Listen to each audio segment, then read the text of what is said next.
Hi YouTube, this is RomanX1 here. I have two movie reviews to do for you today.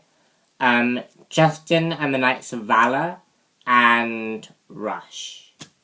But we'll start off with Justin and the Knights of Valor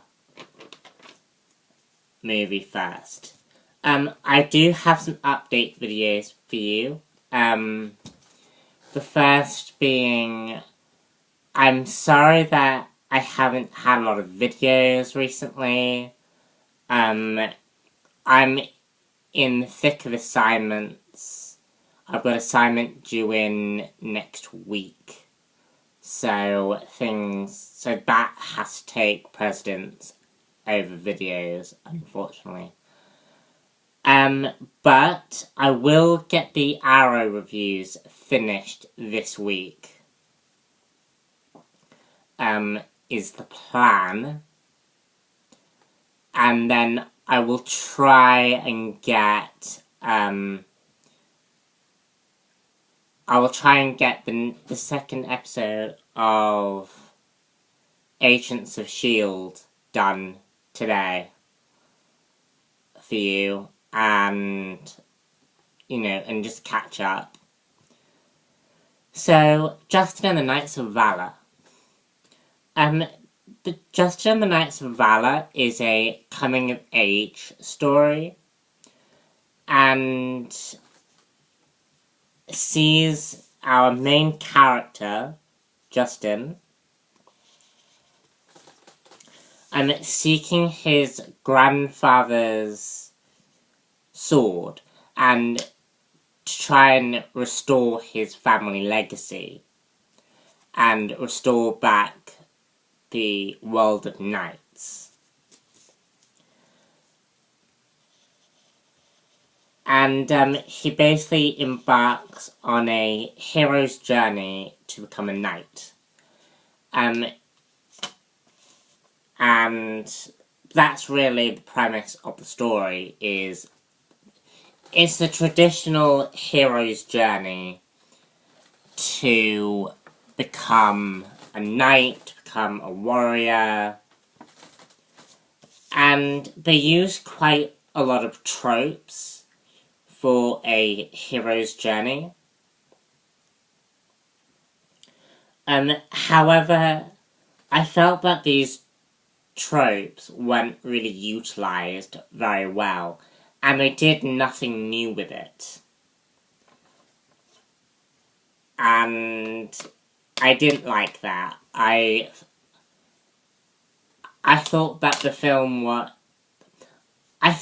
film should have used the tropes more wisely. Like, it drew attention to these tropes, but didn't do anything with it. Which I didn't really like. As they were using quite a lot of beats, but they weren't doing anything with it to make it interesting. And I think a lot of that has to do with, like, the main character, Justin, actually I didn't think was awfully that interesting. He's that traditional hero, but he doesn't have any flaws. Like, I know this is a children's film, and and as I'm an adult, I probably looked at it differently to how a child would view the film. But I did not think that this film was interesting. And my niece, who I went to the cinema with, was not engaged at all by the film. And to be honest, I wasn't engaged in the film, which just goes to show how poor the film actually was. And I mean, I think most children's films, like We're Looking to Monsters University, Despicable Me, have that layer of humour and intrigue. Like, I think, stuff like Toy Story, there is an adventure. These toys are really brought to life. And I don't think the characters in this film were really brought to life. And I think that was really, really unfortunate. But they do have very, very strong females. Like, we didn't have the tradition...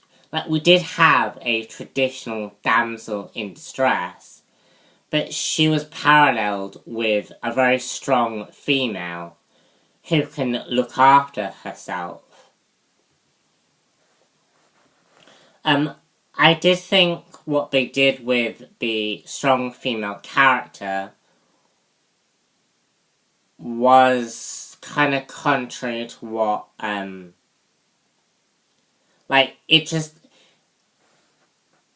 she just simply became, like, a warrior-type character. Very quickly. Like, although we had, foreshadowing with that character, I don't think a civilian who works as a restaurant-type person, which I'll get to, I don't think a civilian with that kind of background, with only a limited experience of fighting, would actually go into a war zone kind of thing. So I felt that was kind of strange. But I did like the female characters, which was kind of cool. And I liked the paralleling between the damsel and the non-damsel. Okay, so this movie does a very, very stupid thing. It introduces these, like, future components in a Norse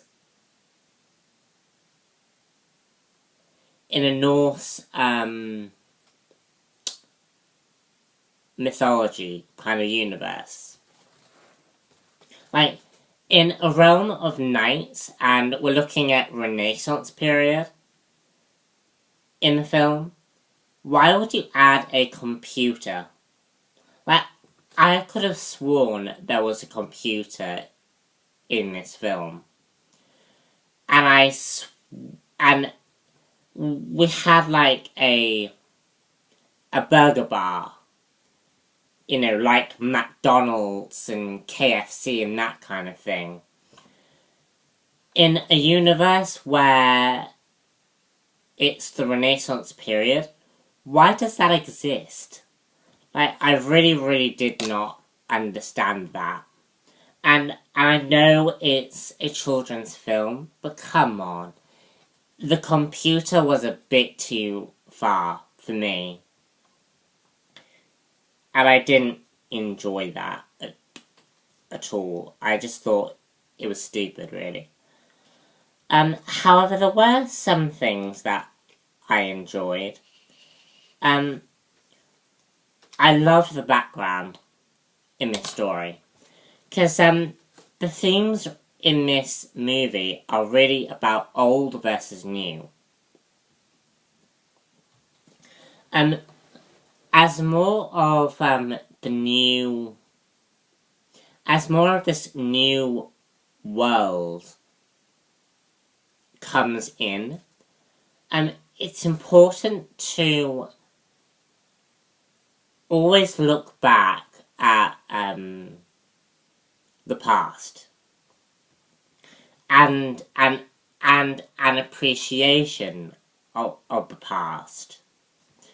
And as Justin tries to get back into the roots of his family legacy with the knighthoods and stuff, you have his father who is paralleling that. And you do really get a father and son parallel in this movie.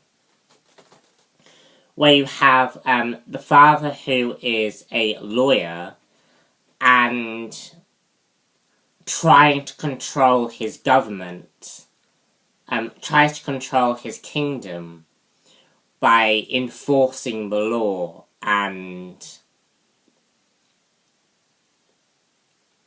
ensuring peace in the land. Whilst you have the knights, who are the flip side to that, who ensure the land's safety by protecting them, by becoming the icons of that particular society. Similar to how heroes now in comic book films, how they are like what we look up to for inspiration. And I really, really did like that, and I was really invested in the backstory of the father and Justin's grandfather. And to me, that seemed like, that's the movie I wanted to go see.